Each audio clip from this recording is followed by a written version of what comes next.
I'm Charles Epting from HR Harmer in New York City, And I'm Michael Cortese of NobleSpirit in Pittsfield, New Hampshire. and this is Conversations with Philatelists. So, Charles, who's our guest today? Our guest today is someone I think you actually know better than I do, a gentleman named Joe Mullin, who is the executive director of the Spellman Museum of Stamps and Postal History in Massachusetts, which is incredibly one of only two museums, brick-and-mortar museums, in this country dedicated to postage stamps and postal history and the mail. The other one, obviously, being the Smithsonian National Postal Museum. So you've actually been to the museum, I believe, right? Yeah, once or twice. Yeah, to the Spellman. I've only been to the National Postal Museum once, so I've actually visited Spellman more times. It's amazing that there's so many small little countries or little communities. I was just looking. There's apparently a Serbian postal museum that I may be visiting in a couple of weeks. Oh wow! So the fact that Serbia can have a postal museum, but Right. the United States can only have two, is crazy. And I think it shows what great work and what important work the Cardinal Spellman Museum is doing today. Yeah, yeah. It's great place, really interesting stuff, and We're gonna have to. We should meet up there sometime and do a remote episode on of the location. podcast from on location at the Spellman. Would be fun. Yeah. I think that's kind of halfway between us. Uh, Give or I think take. it's more of a hike for you, but it's only Probably. about an hour and 45 minutes for me. We should do a remote episode of the podcast at some point live from the Spellman. Yeah, yeah, I'd love that. That'd be fantastic, and I'm sure Joe wouldn't mind. Well, let's get him on. Let's talk to him and hear what it's like to run a museum during the. I feel like the premise of this podcast should just be called philately in times of COVID. Yeah, That's what but it is pandemic philately. it's pandemic philately, and as soon as the vaccine is developed, then you and I don't have to do this anymore. But Right. but I think it'd be really important to hear from Joe. Again, a dealer like yourself or myself, an auction house can sit at home and do so much of this online. A museum, you have to open your doors to survive, to exist. So I think it'll be interesting. Let's get Joe on to hear Right. it. Yeah, here he is. Let's have at it. Hi, Joe. How you doing? Good. How you Good. doing, Mike? What's a good word? Not too much. How have you been? Mike, I've been A+, thanks, because I don't have the virus. Are you staying healthy? Yeah, absolutely. This is Charles. Joe, it's a pleasure to meet you virtually. Well, nice to meet you, Charles. I've done business with your firm in the past. Absolutely. I think you have done business through Joel Coveney, I want to say. Yes, exactly. Yeah. He's a piece of work. Joel is. If you have Joel with you, you're going to make $1 million, but you don't have to. You can't ask him how.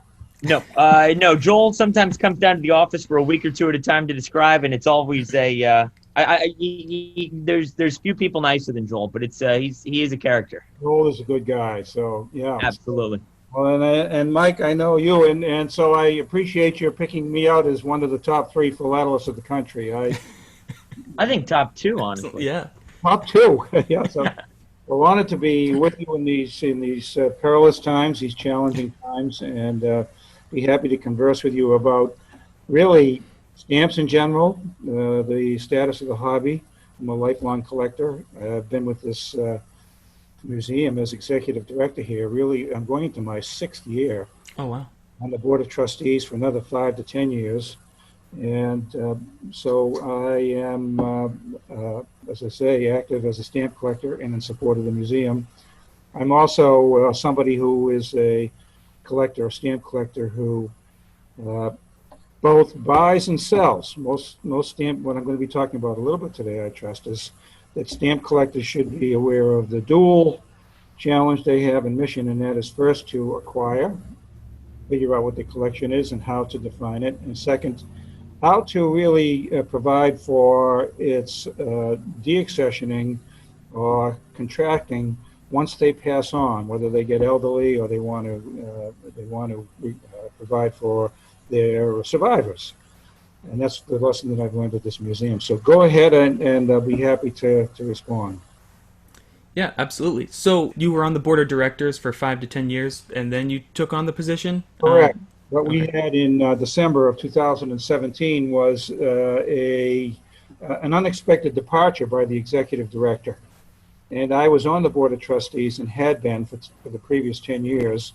The gentleman whom we had in place at that time, who unexpectedly left us without an executive director, except for the fact that on the board of trustees, I had held the exactly same position for 3 years, many years prior to that gentleman's departure. And so they simply said, Joe, many are called and few are chosen. It's time for you to come back to where you really belong. What is it like? Obviously, these last 6 months or so have been different from anything any of us have experienced. And it must be uniquely challenging having a brick and mortar museum during these times. What has it been like to have to think outside the box and find new ways to engage people in the hobby? Well, our museum is one of 2 stamp museums in the country, and the other one is the Smithsonian National Postal Museum. And there is our museum here in Western Massachusetts. The difference between the Smithsonian and us is that we do collection evaluations. We have dues-paying members. We do accept donations, and the Smithsonian does none of those things. We have children's programs. We have Stamps Come Alive programs, and we have scouting programs, Boy Scout, Girl Scout. And then we have Stamps Come Alive, people come in on behalf of Amelia Earhart or Teddy Roosevelt. So all of those programs differentiate ourselves from the Smithsonian. What we have not penetrated and not really built up so well is visitation from the public. That is to say, people coming to New England or Boston, looking in their tourist manuals and saying, I think I will go to a stamp museum today. So those are the differences in terms of our supporters. Over here, these supporters from clubs and donors and collectors and evaluators, and not having visitation. When the virus hit, the pandemic hit, museums that were counting on very heavy visitation, such as the Museum of Science in Boston, the Museum of Fine Arts in Boston, had major problems with the fact that all of their revenue that they relied upon was coming from people, the public coming through the door. In our case, what we had was, in essence, a constituency and a revenue flow that was based on individuals donating their collections to us and doing so on an unencumbered basis, where we could take those collections, see what was duplicate to our major collection, and then go ahead and to sell it. So in essence, we had a little bit of a cash flow and a revenue flow which was independent of the public not coming. On March 15th or so, like the rest of Massachusetts museums and colleges, Board of Trustees moved that we would no longer be open to the public. So that was the major threat we had right at that time. In the short run, it meant that major shows that we were going to be participating in, such as the Boxborough Philatelic Show, the Walpeck Show in October, our own Bourses Month, were not going to take place. But on the other hand, we still had that cash flow and that revenue source. So that's the long answer that says that in essence, the major challenge and the major restriction we had was offset by the opportunity we had to keep the cash going, keeping our payroll intact and our operations going forward. So on July 23rd and 24th, you had that Swiss Postal History Symposium. Yeah. That was online. How did that go? That went extremely well, and it also revealed to us an opportunity that we have, again, in response to this pandemic closing of our operations to the public. Last year, we had a symposium on Mexico, the postal history of Mexico, with the Consulate General here. We held it at Regis College in the main auditorium, and we had a total of 22 individuals who signed up for the 2-day program and participated in it. This year, in advance of our symposium, which was on Swiss postal history and the League of Nations, the history of the League of Nations, once again, prior to the symposium date of May the 3rd, we had approximately 25 people who had signed up for that symposium. When we were unable to do it live and to the public in general, we simply shifted to an online marketing campaign to actually enroll and seek out individuals through the internet system that might be interested in the symposium. And what we found in having our symposium the last week in July, instead of having 22 individuals participating in the two-day program, we had 95. Wow. 95 participants in the two-day program on Swiss History. So all of a sudden, our eyes are all open. We had a Snakes on Stamps program last year with 120 people, with a gentleman, the herpetologist, who replaced with stamps with snakes, and himself with the live snakes. And now we're going to be doing it with the herpetologist, with the live snakes, Snakes on Stamps, to the public all over the world. Right. All over the country. So that's the major response. So we've made the negative into a positive, is the bottom line. Succeeding very much so far. So are you planning any other online symposiums in the near future? We definitely are. So the next year, we haven't chosen the subject area, but it refers back, what you're referring back to in general is what we call our Stamps Come Alive program. And the Stamps Come Alive program is not only to use the individual stamp or topical collection of stamps as flat pieces of paper in an exhibit frame on a wall somewhere, but in fact to have those stamps come alive. So let us talk about the Owls on Stamps program that we have. The Owls on Stamps program had approximately 5 frames of owls and stamps from all over the world. But in addition to that, we had a husband and wife team bring down 8 different species of owls from all over the world into our exhibit area and into our event area. And we had at that event approximately 80 to 100 boys and girls between the ages of, let's say, 6 and 15, and their mothers and fathers.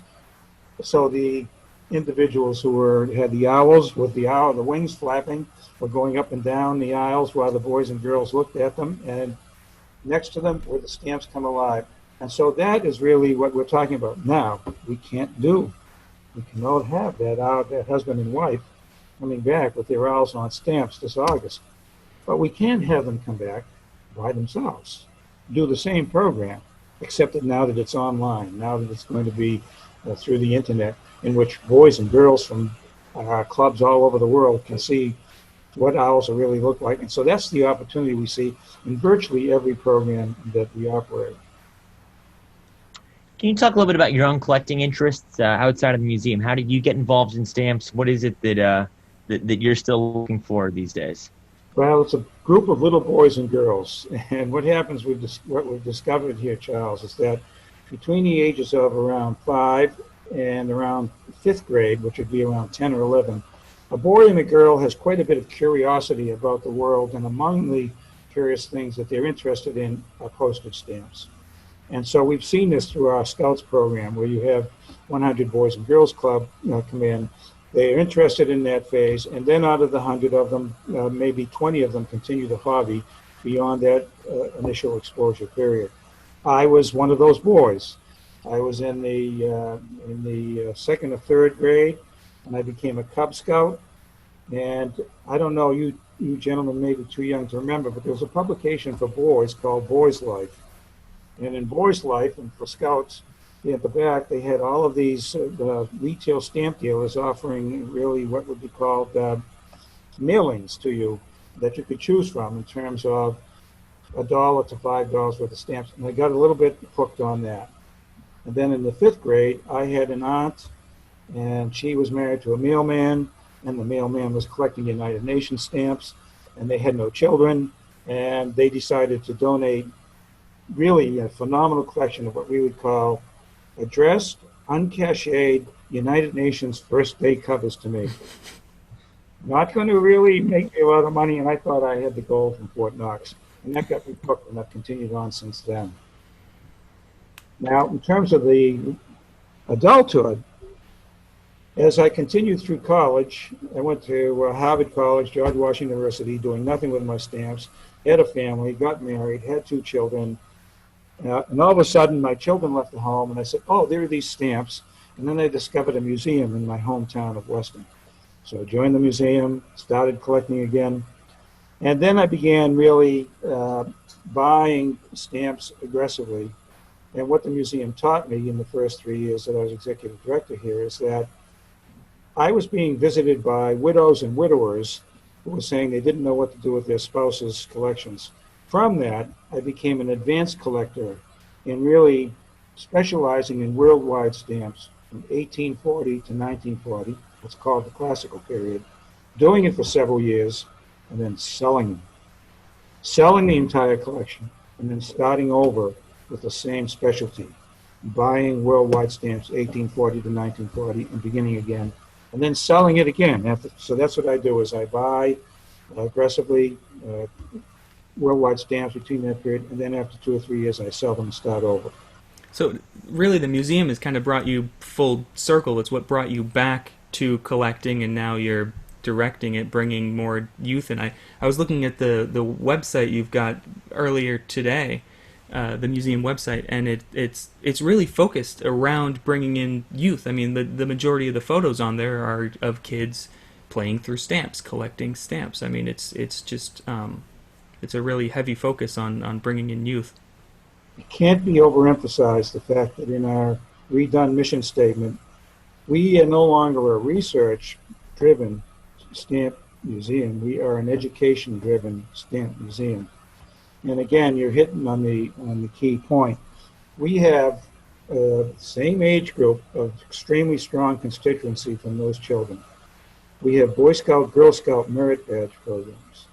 We have kids club members where they sign up here for a year, no fees charged, in which we send them a packet of stamps free of charge every month. After that year is up, if you want to continue as a child, a boy or a girl, your fees are very minimal. We have boys and girls come in here in terms of our children's room that we have.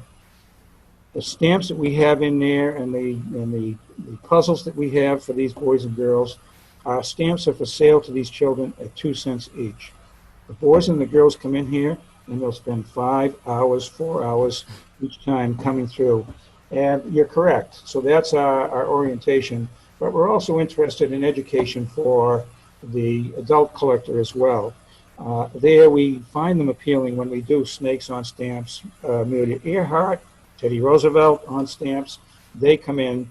We had a program on Vincent Van Gogh's Mailman. Senior citizens came in. We had senior clubs. That's the other element. We have 2 pillars of extremely strong constituency supporting us. First is the children, and second is the seniors. And seniors I describe as anyone who is over 35 years of age. So if you're over 35, you're a senior. I'm being exaggerated. Just to warn you both, I can tell you're a little bit younger here. The AARP is going to contact you when you get 50. So when you get 50, that is and again, 50 is probably the magic age for us too. The boy or the girl is left home, the husband and wife are there. The wife says to the husband says to the wife, what do I do now? Let's collect stamps. And so that's the second element of our strong constituency, are so-called seniors or mature adults. And then we get into the councils on aging, the continuing education for seniors groups. And again, we have very strong support from those organizations as well. And this is just locally, or is this nationally? We really have a limitation to New England. Right. You're making a fair point up to now. The fair point you're making is that the people who are coming in to visit us, these children's groups, the Boy Scouts and the Girl Scouts, are from within a 50-mile radius. Right. All the councils on aging. But our education director, Henry Lucas, former principal at a high school locally here, we want to find a way in this pandemic age of somehow reaching out to councils on aging, somehow reaching out to Boy Scouts, Girl Scouts, and children's groups beyond the New England area. One interesting thing you said early on was that unlike the Smithsonian, you offer advice on people who inherit a collection. Grandpa passed away or husband passed away. And obviously the Smithsonian is, as a government organization, is limited when it comes to things like that, which you are not. Can you talk a little bit about what that's like, your responsibility to help people? A lot of people have no problem buying and no problem acquiring material. And the next step is certainly much harder in a lot of ways.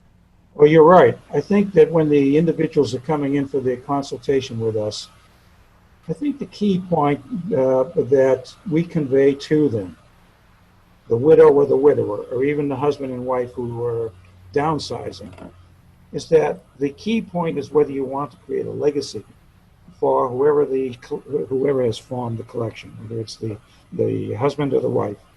That legacy can be that your collection is so unique topically or philatelically that we will protect it in terms of our core collection, or that you can donate the collection to us and we will go ahead and to market it in terms of supporting our operation, or you can create a legacy in terms of honoring the collector, your husband or your wife, your mother or your father, by making a significant donation operationally or in terms of capital expense to our overall museum operation and capital program. But I have to say that it's a true process of joy to me and my two colleagues who do these evaluations, because when especially the widow or the widower is coming in, you're almost like a sociologist or a psychologist in terms of counseling that person as to the loss that's going to be experienced and how to overcome the loss. And you're hearing, in essence, the life story of these people who have come and had that collector in their midst. And it really is extraordinary to hear people how special ordinary people's lives happen to be. And it just happens to be focused on stamps. So we say to them, you've got three choices: create the legacy for your husband or your wife by making a donation of the stamps. Second, keep the collection in the family. This is the other legacy aspect. Is there a son or a daughter, a niece or a nephew? Keep that collection, as happened to me. My maiden aunt gave me that collection, and that got me started. Or third is you can actually sell it to a dealer or bring it to an auction house such as Harmer's. And I would have to say, Charles, that one of the things, we are a nonprofit 501c3 organization. A person who makes a donation to our organization, he or she does so with the idea that it's fully classified for donation purposes. But we are a nonprofit. We do not vouch or endorse anyone, but what we do is we keep on hand a sheet for the husband or the wife, the widower coming in. On that sheet is a listing of auction houses, local dealers, coin dealers, and we say to them, they say to us, we want to actually cash out. We want to see how much cash on the market we can get. Test it before we come to you. And we say, here is the list, and we are giving you this list because these are dealers whom we trust. They have transparency. We're not endorsing that you go with them, but we can vouch for their integrity. And that's the other aspect they like about that. Now, to be fair, we charge an exorbitant fee for a consultation with Joe Mullin and my two colleagues. That fee is $50. For $50, you get Joe Mullin for whatever period of time you might need on a Saturday or Sunday. And so that is how these evaluations go. We're averaging increasing numbers during the pandemic. This is the other thing that's happening. More and more people are deciding that it's time to take a look at their collections. So we would probably average, over my previous 3 years, 2 evaluations a week. Now we're on tap for about 5, 7, 8 to 10. So there's a lot of activity, and we value them very, very highly. So I wanted to go back to the youth thing, just in 2 aspects. You had just mentioned that you suggested for people looking for appraisals, keeping the collection in the family. Do you get many scenarios where they decide to keep it in the family and then the youth come in and you actually teach them how to collect stamps? You take their father's or their grandfather's collection that the parents then decided to keep in the family, and you show them what it is. Are there any scenarios like that? Probably a fairly slight, I'd say 10% of the families do exactly that. They build up, they become members, they they do come back and they do bring their, and occasionally you're correct, it's the son or the daughter, Yeah. this granddaughter or grandson who comes in and continues the membership. Most of the time what happens in terms of them retaining it, they may decide to go on and continue to expand their collection with somebody interested in the family, or they actually go ahead and market it successfully through Harmer's or through yourselves at NobleSpirit or anybody else, and we're very comfortable with that. And then they get the satisfaction of having the return on investment, what Right. is done over the years. And the other question was, you've been with the museum for 16 plus years now. You're saying how many years in total? No, I haven't added up, but let's say it's 10 plus 3 years, more than 16 years. Okay. And actually, to give you I might look fairly youthful in terms of what your viewers are going to be seeing, but I started here in 1991. Right. Now, 1991 was a long time ago, so my first 3 years here were back in really what was considered a bit of a golden age for stamp collectors. And so, yes, I have that long standing position here.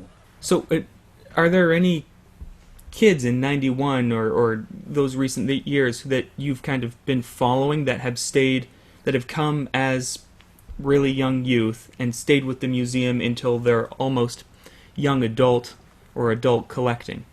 Actually, it hasn't been the kids. What has intrigued me about 1991 is the young men and women who I would define as people who at that time were in their 30s. Mm-hmm. They're still here, and they're still on the board, or they're still active in membership. So that I suppose that going back to that 3-year period, that I wasn't really paying attention to the children coming in as much as the adults. So I haven't seen any of the boys and girls that have gone all the way through. Mm-hmm. Something that I have had a number of people ask me about when they find out I'm interested in stamp collecting. A lot of people don't realize that Cardinal Spellman was such an avid philatelist. He was one of the most prominent American Catholics of the 20th century, and a lot of people don't realize his passion and the fact that there's a museum in his name. Can you talk a little bit about his involvement in the hobby and his involvement with the museum? I will. I'd have to preface it by saying the odd part about people who take up stamp collecting passionately is that there really isn't any particular vocation or background that they come from. So what we like to talk about here is 3 individuals, 4 actually, I suppose. Cardinal Spellman was an advanced stamp collector. General Matthew Ridgway, who was our commander-in-chief in the Korean War succeeding MacArthur, was a passionate stamp collector.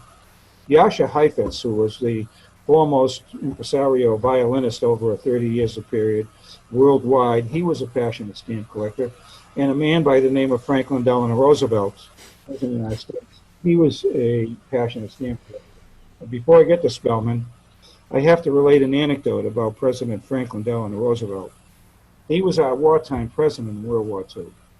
And so passionate about his collection was that when he was going to Yalta in February 1945 to decide the fate of the world in World War II with Stalin, Joseph Stalin, and Winston Churchill, he sailed. He went by boat.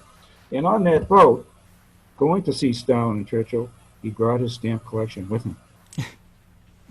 So you'd have Stalin at lunch and Churchill at supper and the stamp collection at 8 o'clock at night. So that brings us back to Cardinal Spellman.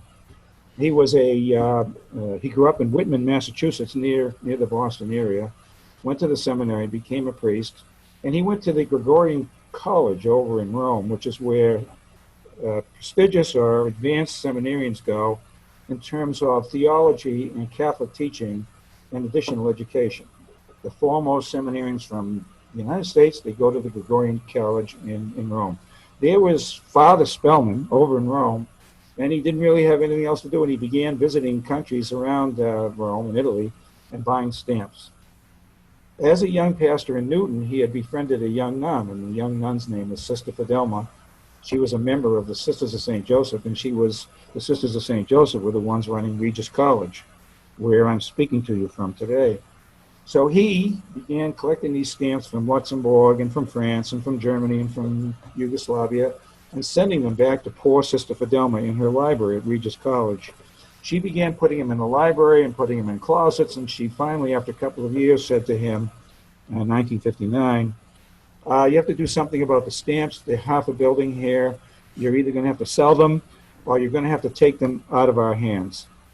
So Cardinal Spellman, now the dwell on him, during World War II, he visited the fronts, the Pacific Front and the European Front. He became what's called the vicar of the Catholic Church to the military, very much a front lines pastor and priest. And through that, he developed a lot of friendship with General Eisenhower, especially, being president, but with also many of the other Jewish and Protestant esteemed stamp collectors of the United States. So he got back and he heard from Sister Fidelma, and he called up 100 of these stamp auction dealers, Leo August, Jacques Minkus, some of these names, Charles, you would have heard. If you visit here, you'll see the plaque we have, and you'll recognize fully half of the names. And he said to you, I have been a friend of you, and now you have to be a friend of me. Well, what do you want, Cardinal Spellman? $1,000. I want $1,000 from the 100 of you, and I'm going to build a building, and I'm going to build a stamp museum. And all 100 gave him the $1,000, and he built the building in which we're today. And when you visit, you'll see that we have a fine freestanding museum building, two stories tall, and with most of the stamps of the world that we have collected over the years in our core collection. So that's the background. Now, in addition to that, he insisted that we be a non-sectarian museum, not Catholic, open to all, but he insisted that Sister Fidelma, this nun from St. Joseph's, be the first executive director. So she was the executive director. I am her successor a good 30 years or 40 years later. That's the background on Spellman. Some of his family members are still here in the Boston area, and we are in touch with them in terms of continuing the tie to our founder. So that's the background on Cardinal Spellman. By the way, there was a cardinal here named Cardinal Cushing, very ambitious, and Cardinal Spellman became Cardinal in New York, Cardinal Cushing became Cardinal in Boston, and it was like Yankees and Red Sox. But that's Cardinal Spellman. That's incredible. So what direction do you see the hobby going moving forward? Again, obviously, being in a brick-and-mortar museum, you're in a different position than an online eBay dealer like Michael or myself. Where do you see the future of the hobby going? And you know, again, after the success of a virtual program last month, do you think that we will ever go back to the way things were before? Do you think these changes that are taking place are going to be long-lasting and permanent? I think the future of the hobby really depends on three factors. First is the involvement of children into children's programs and fomenting and encouraging their interest in what's called topical stamp collecting. So topical stamp collecting means that the boy or girl collects trains on stamps or dolls on stamps or owls on stamps, whatever it might be. And he or she is allowed to go ahead and to progress through that hobby. The second aspect is to continue this online presence to reach out to an expanded constituency of people, boys and girls and young adults, who are interested around the world in stamps. You have to keep in mind that we take for granted the aspect of the postage stamp being one of the foremost universal forms of communication anywhere in the world. And I've thought about this a lot, and there are very few models that I can come up with compared to postage stamps. One is the Olympics. The Olympics around the world combine everybody, no matter what their country is, into sporting events competitively. Every country is involved. The same is true of postage stamps. No matter what the status of your government is, these governments go ahead and they issue and they provide postage stamps as the most essential method of communication. So that's the second aspect. It is a universal hobby. NobleSpirit can tell you that in terms of their backing, they have really thousands and thousands of people all over the world who are following this. And then third is to just provide a combination of socialization for young adults and older adults through the clubs that they have, where there's a network of fellow people who can who are participating in the hobby and want to keep on going. And then finally, it's just a matter of maintaining the marketing and the idea of selling the product and keeping it valuable until the market yields a price that you like. So those are the aspects that I think are going to guarantee, but it's especially the youth in guaranteeing the topical collecting that it's going to provide for us in the future. How do you feel, Charles, in terms of your background? And I think it's interesting to hear your story, because I think that's it's something I hear over and over again. The kids who get involved, the Boy Scouts, the the kids who had a grandparent sit down with them and sort of plant the seeds at maybe age 6, 7, 8, and then of course you grow up, you discover sports and girls and cars and all those good things, and then I think this pathway of people coming back to it in adulthood is fantastic. The problem is you need those seeds to be planted in the first place. You can't come back to something if you never were there in the first place. So I think it's unrealistic to to maybe expect somebody to stick with it from the time they're 5 years old until the time they're 85 years old. I think you really need, when you talk about the two pillars, the youth and the adults, of course there's going to be this gap when people get married and have children and are at the peak of their careers. I think it's unrealistic to expect continuity. But again, your story is great because it shows that you never know when you give a kid a stamp with a dinosaur or a car or an airplane on it, again, maybe they forget about it 6 months later or 2 years later, but you never know what benefits you're going to reap 40 years from now. So I think that's at least my image is, again, we can't expect there to be tens of thousands of teenagers at a stamp show. you can't. And I think that being said, I think we, at our stamp shows, we need to somehow continue on having a young adult or youth booth or two at the major shows that really encourage the 18-year-old boy or girl.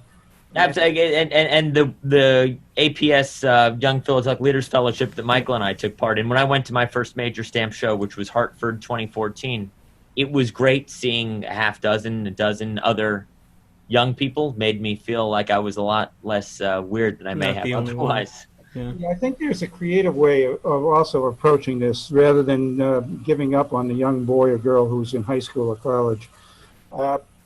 You can appeal to the young adult in certain indirect ways, and you'll be amazed at the response you get. In 1992, I was elected to the Electoral College, which elects the President of the United States as a classmate of Al Gore's from Harvard and also a supporter of Bill Clinton. And I have run every 4 years since then based on my election and the mail that I've received and the tickets to the inauguration and the correspondence from the Secretary of State telling me how many votes I've gotten. I've got this written correspondence, and I run a program called the Electoral College and Postage Stamps. We did it 4 years ago during the election between Trump and Hillary Clinton. We had college kids from this campus crowding the corridors, looking at the correspondence, hearing, okay, this is what happens when you receive the notice from the Secretary of State that you just received 2 million votes for the Electoral College. What happens when the President of the United States sends you your invitation to the inaugural ball? What happens when you get your seating for the inauguration speech? And you can do things like that to attract. This year we're aiming to do a program called Susan B. Anthony. Now, Charles, I'm going to test you. This is unfair, and also Mike. Who is Susan B. Anthony? The suffragette. Correct. She was responsible for getting women the right to vote. And she was on the dollar coin that everyone confused with quarters. I thought it was Sacagawea. Is that the other dollar coin? That was the replacement for the Susan B. Anthony dollar. Sacagawea is another woman who is she is one of the bravest women in all of American history for If you read Undaunted Ambition, if you want to read what Sacagawea did by Stephen, that's a great, great book, by the way. Anyway, getting back to Susan B. Anthony, we were going to be, it's election year, and here's Susan B. Anthony, and we had arranged, and still will try to do it, for her to come, to talk. So we were expecting, once again, to have a good outpouring of young adults coming from the neighboring college, Wellesley College and Regis, to come here and to hear the struggle of women and the right to vote. So you do that in terms of the young adult. You don't give up on them. You continue on. Now, I'm going to switch to my sociologist hat, though. So having done this for so many years, I know that of the 100 fifth graders, I have 100 fifth graders, and all 100 of those fifth graders are passionate about stamps. How many of them are going to be stamp collectors through high school and college and adulthood? It's around 5. So 5. So of the 5, how many are going to be collecting through high school and college and continue it? That's 1. But how many are going to return when they're now, it's not 60, they return when the children leave home. That's around 45. And that's back to the 5. Okay, so what's 5% times 330 million? Okay, 16 million, right? 16.5 million. Yeah. You have 16.5 million. Yeah. That's what our market is. That's the market potential that we have here to work on, not to mention the people, there are a small portion of people who take it up, never having pursued it before. And so that's the good news. There is one other aspect. I will confess to one puzzle that has bothered me through the years. All of the people who collect postage stamps and come to the clubs, if you have 100 people in the room, 97 are men. Why don't more women collect postage stamps? Have you noticed that, Charles? Of course. There's been a lot of discussion about that. The letters to the editor of the American Philatelist, and there's been a lot of talk lately about. There are great women who have been the head of APS. There are great women who are head of the stamp club. There's nothing that says that there's nothing that testosterone causes. We've done a lot here. We're putting women on the board of trustees, and now I've got a group of nuns who are fantastic who are on my board, 4 or 5 of them. But that's the one puzzle that I've tried to solve over the years, and I don't have the answer. So if you come up with anything, let us know. So anyway, the overall picture here that I'm painting is pretty upbeat and optimistic. The other factor that you two gentlemen know is that in terms of this pandemic, stamp yields and bidding has gone up. Absolutely. Yeah. It's gone up. And so that the idea of the hobby being in this long decline has leveled off. And so I think that in terms of its future is actually, I hate to say it at the red of this crisis, but it's quite bright. And so because we have in this museum a revenue flow, an ability to go on and to do our program, and also the online, I think all of the schools and colleges, they all have to figure out the online potential of what they have here. And in terms of us, our museum, we see that as the bright light beckoning us to the horizon. Yeah, absolutely. It's great to hear such positivity because I see it. I think Michael sees it. Our past couple of guests have seen it. So it's really great to hear that sort of hopeful outlook for the future of the hobby because I'm in ardent agreement with that. Yeah, and we're hearing it all across the board. There's not a person we've spoken to yet or talked to outside of this that is disagreeing that it looks positive. Your own outreach to your own followers. You're seeing that there is additional people who are chiming in, who are both offering their collections and stamps, or are buying and selling in both cases through both the auction houses and through online. Yeah. In the past 2 months alone, we've got I'd say our new customer acquisition for selling stamps has gone up probably 10 to 15%, or just people buying stamps who we've never heard of before that have either brand new eBay accounts or have been on eBay a while and they're beginning to buy again. Yeah. The thing I notice on our end is there's people who I know what they collect, and then they buy something that seems totally out of left field. And I call them up and say, hey, did you bid on the wrong lot? And they say, no, I just started a new collection. I had some free time, and I've been wanting to explore this area for a while. And again, so it's a combination of new people buying from us, as well as longtime customers picking up totally unexpected areas. Yeah, and you did a move from LA to New York, and was that your decision? Is there something that's geographically going on that they're more or less here in the East Coast than the West Coast? It was a combination of the population concentration on the East Coast. It's easier if you're in New York, you can get to Baltimore, DC, Boston, Philadelphia, even Florida a lot easier than if you're in Southern California. It was also sort of trying to think the right word, a spiritual thing, with the hobby having been based in New York for so much of its history, with all the great dealers having been on Nassau Street, with so many of the great auctions having been conducted in New York. It was a way of honoring our heritage in New York City, as well as the hobby's history in this town. And it was a way of sort of coming back to our roots. Well, yeah, I have to say that I see a prosperity ahead in terms of a wide group of what I would call institutional players in the hobby. We have a local stamp club, to give you one example, called the Waltham Stamp Club, that's been in business for 50 years. And what we've seen through leadership on behalf of that club, having a core group of actually an aggressive young woman, I'm happy to say, Jessica, who works with us, and a group of other women. They meet, before the pandemic, they were meeting every other Tuesday night with 60 people in the room. Wow. So we see that the possibility of the clubs reemerging, and in essence, what we're doing now is trying to respond to the pressures that we're facing as a museum.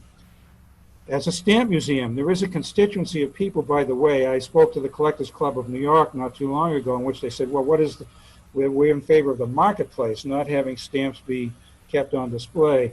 But we feel the opposite, where we're able to display most of the stamps of the world, rarities that collectors won't ever have, as well as have social clubs that the marketplace doesn't provide. So as a museum player in this infrastructure I'm talking about, we think there's a place for us in the future as well. In addition, we are, I don't know whether the pandemic affects you, Charles, or you, Mike, up in New Hampshire, but we are still not open to the public.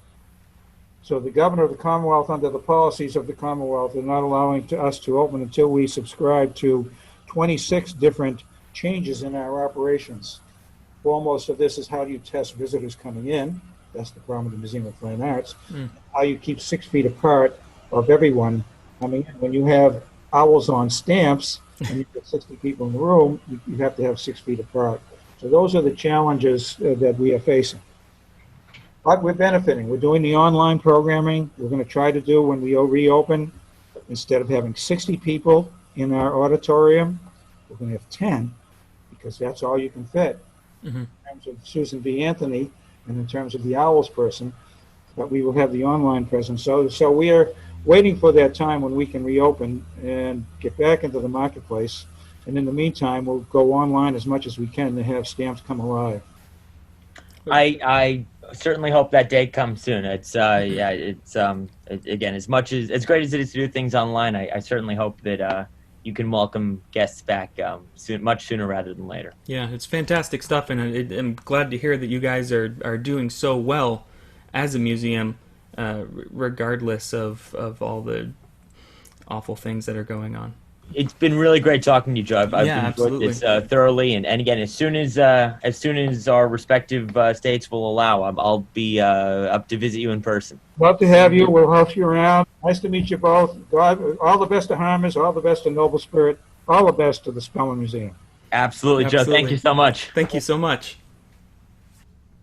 That was great. I think it was fascinating hearing about somebody who's really in a unique position in the hobby. Again, we've talked to dealers and people who work for the APS, and next week we're going to be talking to somebody from the ASDA. We'll get to that in a minute, but as somebody who runs a museum, that really is a unique perspective in the hobby. There's not a whole lot of people like him out there, certainly in this country and around the world.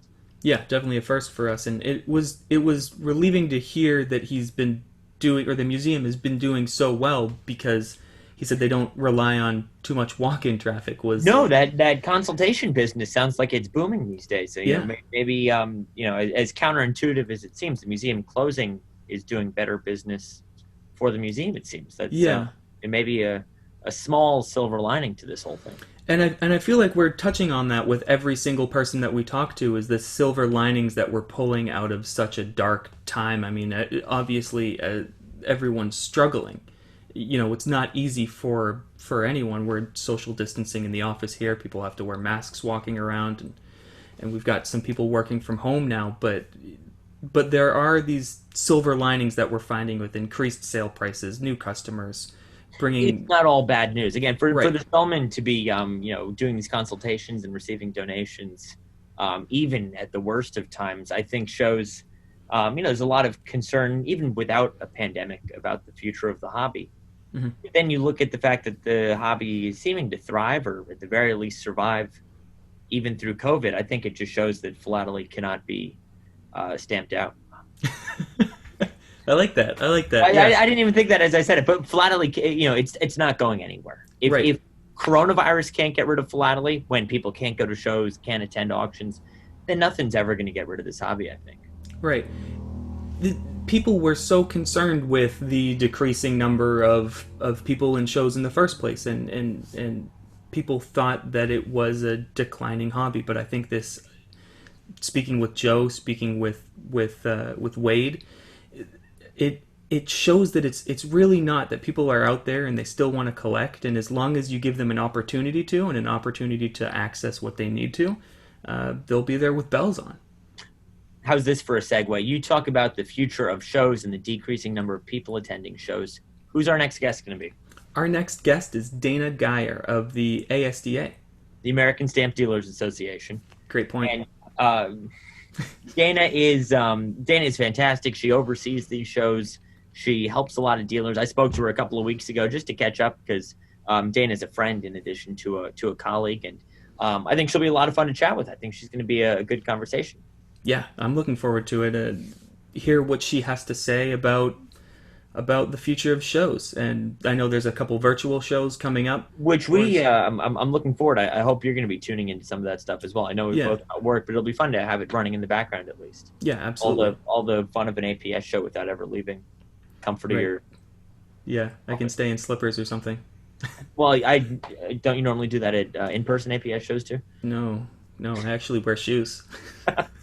Well, excellent. I can't wait to talk to Dana. It's going to be a lot of fun. And again, thank you to Joe for joining us. Yeah. All these conversations have been so great so far. Every time we wrap up, I say, "Oh, it was a great conversation." I feel like at a certain point, it's just going to become par for the course. With everyone in the hobby is so willing and generous with their time. I can't imagine us not having a great conversation with someone. Yeah, a ton of positivity all around we're seeing, and I'm having a blast with this. You just kind of said you were too, but everybody we speak to really wants to do it. We haven't been turned down yet. No, it's been great. For people who want to listen, we are on Apple Podcasts, Google Podcasts, soon to be Spotify Podcasts, YouTube. We have an email. We do. Philately podcast @gmail.com. @gmail.com. So there's a lot of ways for people to listen to us. It seems like people are talking about this. We've seen some tweets. We've seen some online stamp forums that have mentioned us. So thank you to everyone who's reached out and been positive about what we're doing. This is sort of a labor of love for the two of us. So it's great to get any sort of feedback like that. Right. If there's any takeaway from this podcast, it's that the collectors, the dealers, the authors, they're all there and they're willing to talk just like we are. If you've got something to say to us, absolutely, we are reaching out to people. Yeah. But if you think you'd make a good guest as well, if you're a collector or exhibitor and you want to join us, it's not that we are ignoring you or avoiding you. Love to hear from you. And again, if you want to, if you think you would make a good guest, please reach out to us. Leave no philatelists behind. Absolutely, that's our motto. Right. As we just came up with. Awesome. Well, until next week, Michael. This has been fun. Can't wait to talk to Dana. Can't wait to see you again in a week. Yeah. See you soon. Stay Sounds safe. good.